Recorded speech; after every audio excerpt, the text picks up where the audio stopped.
4. Trigger analisis, analisis pemicu. Pada bagian sebelumnya telah dijelaskan mengenai bagaimana menggunakan pattern sebagai suatu konfirmasi bias. Namun pada dasarnya pattern bukan satu-satunya alat untuk mengonfirmasi bias. Dalam bagian ini kita akan membahas mengenal trigger analisis yang mana untuk melihat suatu pemicu sebelum melakukan suatu transaksi. Terdapat dua hal yang bisa dijadikan pemicu. A. Candlestick patterns. Candlestick patterns merupakan suatu formasi dari kumpulan candlestick yang merefleksikan psikologis pasar. Candlestick pattern berbeda dengan chart pattern di mana candlestick pattern merupakan kumpulan formasi beberapa candle dalam jangka waktu yang singkat, time frame kecil. B. Indicators. Indicators merupakan suatu software yang mengolah data dan menyajikannya dalam rangka membantu analisis. Indikator sendiri terbagi ke dalam 3 kategori. 1. Trend indicators merupakan indikator yang digunakan untuk menunjukkan tren pada market. Indikator ini digunakan untuk mengetahui apakah market dalam keadaan yang bullish, bearish, atau sideways. 2. Oscillator indicators merupakan suatu indikator yang digunakan untuk melihat momentum, yaitu mengetahui apakah market berada dalam area overbought atau oversold. Ketika harga berada di area overbought, harga cenderung akan koreksi dan mengalami penurunan. Namun ketika harga berada di area oversold, harga cenderung akan mantul dan mengalami kenaikan. 3. Volume indikator merupakan indikator yang digunakan untuk mengetahui jumlah aset yang diperdagangkan dalam satu sesi. Volume indikator memiliki peran yang penting untuk mengetahui tingkat partisipasi market. A. Candlestick patterns. Bullish candlestick patterns. 1. Hammer. Hammer merupakan jenis candlestick pattern yang termasuk bullish yang mengindikasikan sebuah potensi harga akan melakukan reversal ke atas. Seperti namanya, hammer, atau dalam bahasa Indonesia adalah palu. Ilustrasi hammer candlestick menjadi suatu pemicu kenaikan di Bitcoin Weekly. 2. Inverted hammer. Inverted hammer merupakan jenis candlestick pattern yang termasuk bullish yang mengindikasikan sebuah potensi harga akan melakukan reversal ke atas. Candlestick in berbentuk seperti palu yang terbalik, lawan dari hammer. Ilustrasi inverted hammer pada Weekly Bitcoin. 3. Bullish engulfing. Bullish engulfing merupakan jenis candlestick pattern yang termasuk bullish, mengindikasikan momentum harga yang sangat besar yang akan mendorong harga ke atas. Struktur dari bullish engulfing sendiri berbentuk seperti sebuah candle yang memiliki tubuh yang penuh dan sangat solid, mengindikasikan volume yang besar. Ilustrasi bullish engulfing menjadi suatu pemicu untuk melakukan pembelian pada daily Bitcoin. 4. Tweezer bottom. Tweezer bottom merupakan jenis candlestick pattern yang termasuk bullish, mengindikasikan bahwa harga akan naik ke atas. Tweezer bottom menunjukkan suatu sentimen yang bullish.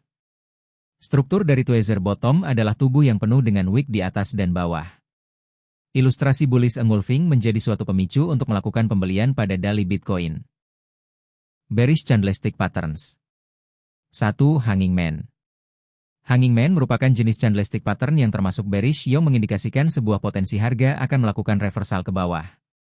Seperti namanya hanging man, candlestick ini berbentuk seperti seseorang yang tergantung. Ilustrasi hanging man menjadi suatu pemicu yang menandakan akan ada koreksi agresif pada Bitcoin. 2. Shooting star. Shooting star merupakan jenis candlestick pattern yang termasuk bearish yang mengindikasikan sebuah potensi harga akan melakukan reversal ke bawah. Seperti namanya, shooting star, candlestick ini berbentuk seperti bintang jatuh. Ilustrasi shooting star menjadi suatu pemicu yang menandakan akan ada koreksi agresif pada Bitcoin. 3. Bearish engulfing. Bearish engulfing merupakan jenis candlestick pattern yang tergolong candle bearish yang mengindikasikan momentum harga yang sangat besar yang akan mendorong harga ke bawah. Struktur dari bearish engulfing sendiri berbentuk seperti sebuah candle yang memiliki tubuh yang penuh dan sangat solid, mengindikasikan volume penjualan yang sangat besar. Ilustrasi bearish engulfing menjadi suatu pemicu yang menandakan akan ada koreksi agresif pada Bitcoin. 4. Tweezer top. Tweezer top adalah candlestick yang merupakan dalam jenis candlestick pattern bahwa harga akan turun ke bawah. Tweezer yang termasuk bearish, mengindikasikan menunjukkan suatu sentimen yang bearish. Struktur dari tweezer top adalah tubuh yang penuh dengan wick di atas dan bawah. Ilustrasi tweezer top menjadi suatu pemicu yang menandakan akan ada koreksi agresif pada Bitcoin. B. Indicators. Trend indikator 1, Exponential Moving Averages, EMA. Salah satu indikator yang sering dijadikan trend indicators adalah Exponential Moving Averages, EMA. EMA merupakan suatu indikator yang rata-rata data di informasi sebelumnya untuk kemudian dijadikan alat prediksi tren. Exponential moving averages yang ideal digunakan untuk market cryptocurrency adalah 13 dan 21. Mengapa kedua EMA tersebut efektif untuk digunakan? Karena kedua bilangan tersebut merupakan bilangan Fibonacci dan merupakan bilangan yang relatif kecil, sehingga sangat cocok mengikuti pergerakan market cryptocurrency yang bersifat sangat volatil. Kombinasi antara 13 dan 21 EMA dapat pula disebut sebagai the money magnet area, atau merupakan area yang mana selalu dikunjungi oleh harga. Harga selalu bergerak menuju area tersebut. Ilustrasi perpaduan antara 13 dan 21 EMA membuat suatu money magnet area, mengindikasikan harga selalu mantul di sekitar area tersebut, memberi kesempatan untuk melakukan pembelian dan membuka posisi perdagangan. Ilustrasi persilangan ke atas antara 13 dan 21 EMA merupakan sesuatu yang disebut juga dengan golden cross. Ilustrasi persilangan ke bawah antara 13 dan 21 EMA merupakan sesuatu yang disebut juga dengan dead cross. Selain digunakan sebagai suatu alat untuk mengidentifikasi tren, 13 dan 21 EMA juga bisa dijadikan suatu konfirmation akan suatu tren yang lama dan panjang, terutama pada daily dan weekly time frame. Persilangan ke atas antara 13, 21 EMA disebut sebagai golden cross yang mengindikasikan akan ada uptrend yang cukup lama, sedangkan persilangan ke bawah antara 13 dan 21 EMA disebut sebagai dead cross yang akan menyebabkan downtrend yang cukup lama. Trend Indicators 2, Bollinger Bands. Indikator lain yang sering digunakan sebagai suatu alat untuk mengidentifikasi tren adalah Bollinger Bands. Bollinger Bands sendiri merupakan suatu indikator yang diciptakan oleh John Bollinger pada tahun 1980-an. Indikator ini memiliki fungsi untuk mengidentifikasi tren sekaligus melihat volatilitas pada market. Bollinger Bands memiliki 3 komponen, lower bands, middle bands, dan upper bands. Lower bands merupakan garis fleksibel yang mengikuti harga di bawah, middle bands merupakan 20 moving averages, dan upper bands merupakan garis fleksibel yang mengikuti harga di atas. Salah satu cara untuk menggunakan Bollinger Bands adalah melakukan pembelian ketika harga berada di area oversold, terutama pada bigger time frame seperti daily atau weekly. Apabila menginginkan konfirmasi yang lebih, maka bisa menunggu harga berada di atas garis tengah, berwarna orange. Yang juga merupakan 20 moving averages mengindikasikan bahwa dalam short term, harga akan mengalami kenaikan. Ilustrasi persilangan ke bawah antara 13 dan 21 EMA merupakan sesuatu yang disebut juga dengan dead cross. Trend Indicators 3, Super Trends.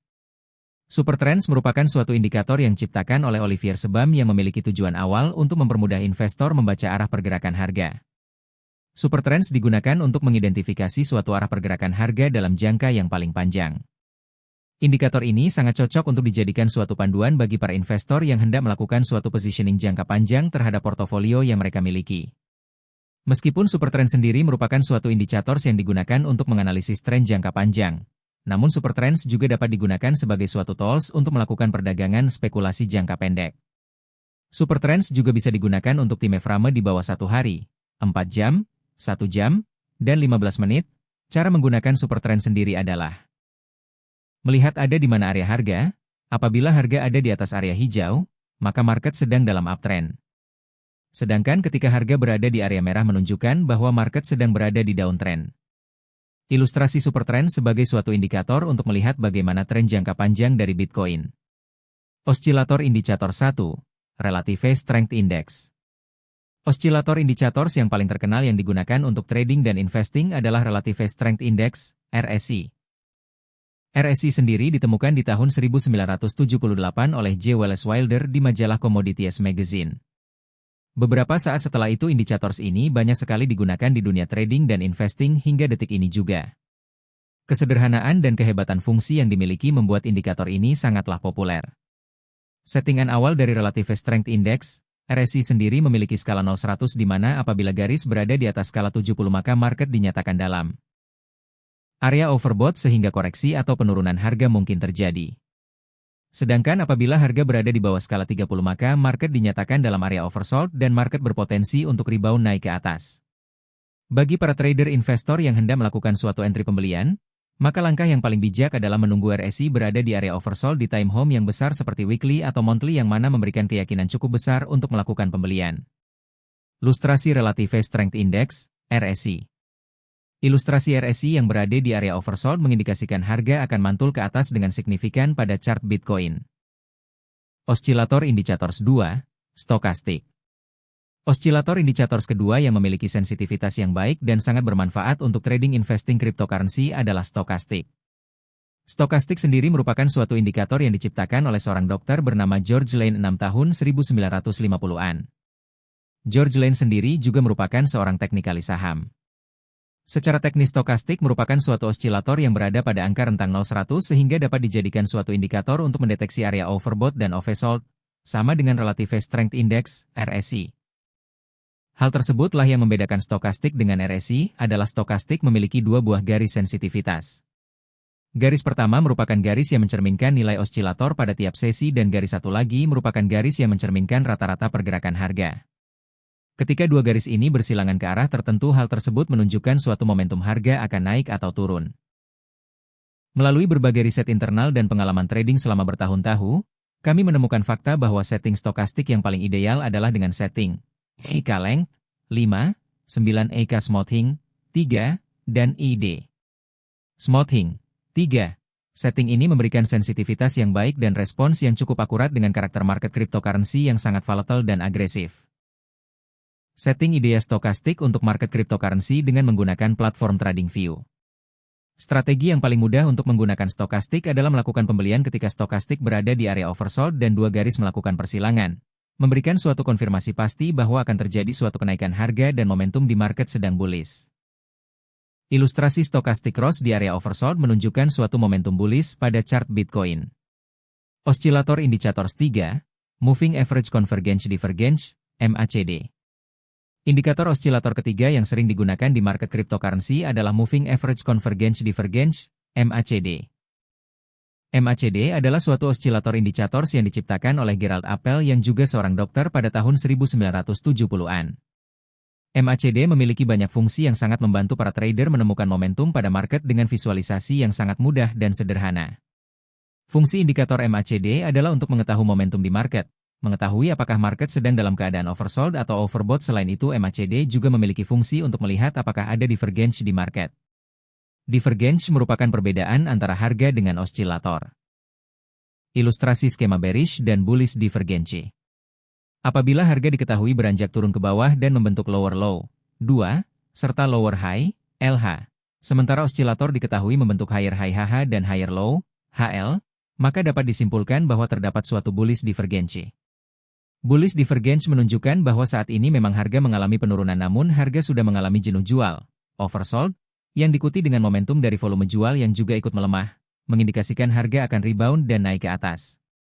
Apabila ditemukan bullish divergence di market, hal tersebut menunjukkan bahwa market akan reverse dan naik ke atas.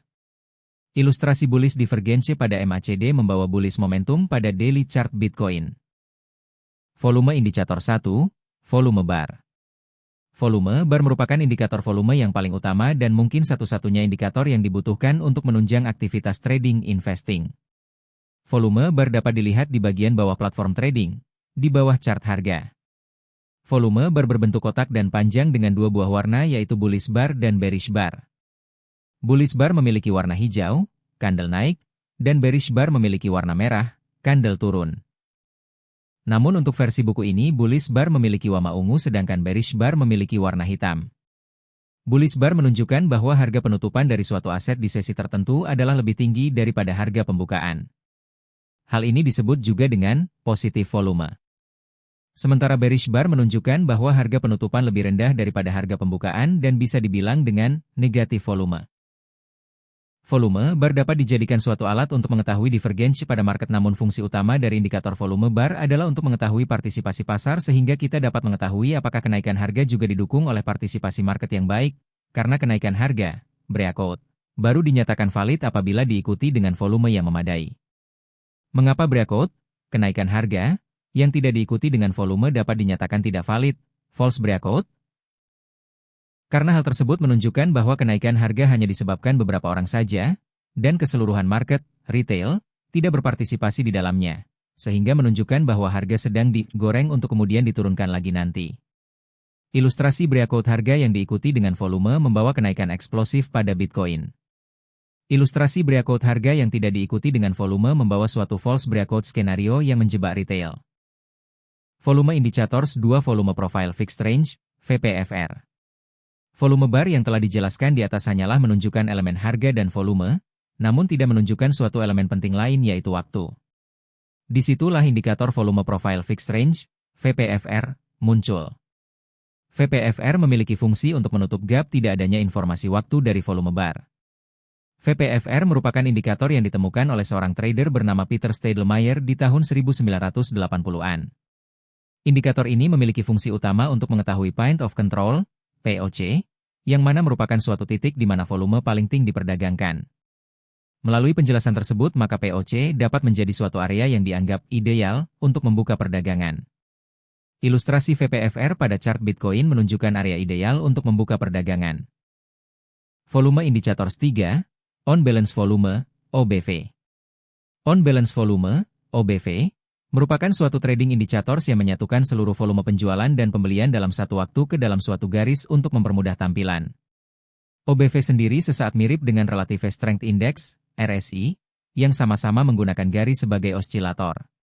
Perbedaan mendasar OBV dan RSI adalah, RSI hanya merumuskan harga, sementara OBV merumuskan harga dan volume. Ilustrasi OBV indikator kombinasi harga dan volume memberikan suatu kombinasi bullish divergence untuk mendorong harga Bitcoin ke atas di daily chart. Jadi apa fungsi dari candlestick pattern dan indikator? Pada dasarnya candlestick pattern dan indikator merupakan dua alat yang digunakan untuk melihat suatu pemicu sebelum melakukan suatu perdagangan atau membuka posisi. Pemicu bukan merupakan hal yang utama, namun dengan adanya suatu pemicu kita dapat mengetahui bahwa saat tersebut merupakan saat yang tepat untuk membuka posisi atau melakukan perdagangan. Sifat dari pemicu adalah seperti strawberry di atas sebuah cake yang berlayar coklat. Adonan dari cake tersebut adalah analisis tren, layar coklat adalah area. Bentuk dari loyang adalah chart pattern, dan strawberry di atas cake tersebut merupakan trigger analisis. Tanpa adanya strawberry tersebut pun kita bisa menilai apakah cake tersebut terasa lezat atau tidak. Sifat strawberry di atas cake tersebut hanyalah bersifat sebagai dekorasi, bukan hal yang utama. Namun suatu cake lezat yang ada strawberry di atasnya bukankah lebih menggoda daripada hanya sebuah cake biasa? Entry-exit analisis, analisis masuk keluar. Akhirnya kita memasuki tahap analisis yang terakhir dalam technical research yaitu menganalisis di mana kita harus masuk dan keluar. Meskipun terdengar sepele namun tanpa masuk dan keluar suatu trade atau transaksi tidak akan terjadi. Itulah mengapa scale in dan scale out dalam market sangat perlu untuk diperhatikan tanpa kita melakukan entry. Masuk ke exchange membuka posisi, trade tersebut tidak akan terjadi dan tanpa kita melakukan exit, klik close posisi, kita tidak bisa merealisasikan profit. Faktor lain yang membuat entry exit menjadi penting adalah terdapat suatu term yang disebut dengan risk to reward ratio atau rasio untung dan rugi. Rasio tersebut merupakan suatu faktor yang membedakan trading dengan gambling. Dalam trading kita dapat membatasi risiko dan mengatur keuntungan yang bisa kita peroleh. Sementara pada gambling kita tidak bisa mengatur risiko yang mungkin kita terima apabila kita kalah. Risk to reward ratio yang membedakan antara trading dan gambling. Ketika kita berjudi, kita merisikokan 1 untuk menang kurang dari 1 karena ketika menang kita hanya memperoleh 0,8 karena ada fee dan house money. Keadaan tersebut dapat dikatakan sebagai negative risk to reward ration di mana kita merisikokan lebih banyak daripada yang kita peroleh. Hanya penjudi yang melakukan itu. Sementara itu, ketika trading kita bisa merisikokan 1 untuk memperoleh lebih dari 1, bisa 3, bisa 5, bisa 10, tergantung seberapa pintar kita membuat suatu trading setup. Setiap profesional traders di luar sana selalu mencari trading setup lebih dan 1:15, biasanya 1:2 atau 1:3. Hal tersebut karena terdapat slip peg, broker fee, dan funding fee ketika membuka suatu perdagangan sehingga risk to reward 1:1 akan menjadi negatif karena harus membayar berbagai pembiayaan tersebut. Ilustrasi perbedaan risk to reward gambling dan trading. Ilustrasi trade Bitcoin dengan risk to reward 1,7 pada daily chart menunjukkan sebuah trade setup yang sangat profitable. Salah satu terms lain pada trading adalah penggunaan istilah R dalam sistem risk management yang mereka miliki. Istilah R mengacu pada risk yang mana merupakan suatu jumlah yang dirisikokan dari trading capital yang mereka miliki. Jumlah yang bahasanya disebut ideal untuk merisikokan adalah sebanyak 1% dari total capital. Hal tersebut berarti bahwa apabila trade gagal dan harga bergerak ke arah yang berlawanan, jumlah capital yang hilang adalah sebanyak 1%. Apabila memiliki capital 100 juta rupiah, maka jumlah yang hilang, dirisikokan, adalah sebanyak 1 juta rupiah. Lalu pertanyaannya, di mana entry dan exit yang ideal? Entry dan exit di sekitar market strukture. Hal yang paling umum dan sering digunakan adalah entry dan exit pada market strukture. Market strukturnya merupakan suatu komponen yang sangat dipatuhi oleh market dan terdapat suatu kecenderungan market akan bergerak ke area tertentu di mana ada transaksi penjualan dan pembelian. Ilustrasi buy long disupport dengan stop loss di bawah higher low, HL, merupakan suatu trade plan yang ideal dengan harapan harga akan naik ke atas. Ilustrasi short sell di resistance dengan stop loss di atas lower high, LH, merupakan suatu trade plan yang ideal untuk hedging investasi dengan posisi penjualan pada trade. Setelah mengetahui di mana entry dan exit, lalu seberapa besar persentase dari stop loss? Lebar stop loss secara persentase merupakan hal yang sangat penting dalam market yang sangat volatil seperti cryptocurrency. Jangan sampai hal seperti ini terjadi. Kita sudah membuat suatu trade plan dan trade ideas yang sangat bagus namun kita gagal menentukan persentase stop loss yang ideal sehingga stop loss kita tertrigger dan harga bergerak menuju ke profit target. Hal tersebut sangat sering terjadi karena sifat dari market cryptocurrency yang sangat volatile. Dalam mengatasi persoalan tersebut, maka digunakan suatu trading indicators yang bernama Average True Range, ATR. ATR merupakan suatu indikator yang digunakan untuk mengukur volatilitas di market. ATR sendiri merupakan suatu indikator yang awalnya digunakan di market forex dengan satuan PIP. Namun belakangan ini hadir pula ATR dalam versi persentase yang cocok digunakan untuk market cryptocurrency. Ilustrasi melalui indikator ATR dapat diketahui lebar dari stop loss yang ideal untuk menghindari volatilitas. Ilustrasi dari angka 2,64% yang ada di ATR, diatur stop loss 2,64% di bawah entry untuk menghindari volatilitas. Melalui ilustrasi di atas, dapat diketahui bahwa persentase stop loss ideal pada market adalah berada di angka 2,64%. Berdasarkan informasi tersebut, maka jumlah ideal untuk dijadikan reward adalah lebih dari minimal 1, sehingga target profit harus lebih dari 2,64%. Berdasarkan ilustrasi di atas, maka jumlah target profit yang ditentukan adalah sebanyak 7,3% ke 30,000. Target profits dipilih ke angka 30,000 karena angka tersebut merupakan psychological resistance mana harga memiliki kecenderungan menuju area tersebut dan target tersebut memberikan risk to reward yang ideal. Trading Protocol Akademi Crypto. Technical research yang disampaikan dalam buku ini merupakan suatu protokol resmi yang telah teruji selama bertahun-tahun dan telah dirumuskan serta disempurnakan oleh tim Akademi Crypto dalam rangka mempermudah para trader pemula yang hendak belajar mengenal trading cryptocurrency. Trading protocol di bawah ini merupakan rumusan dari naratif research yang telah diungkapkan di atas. Adapun trading protocol dari Akademi Crypto adalah sebagai berikut.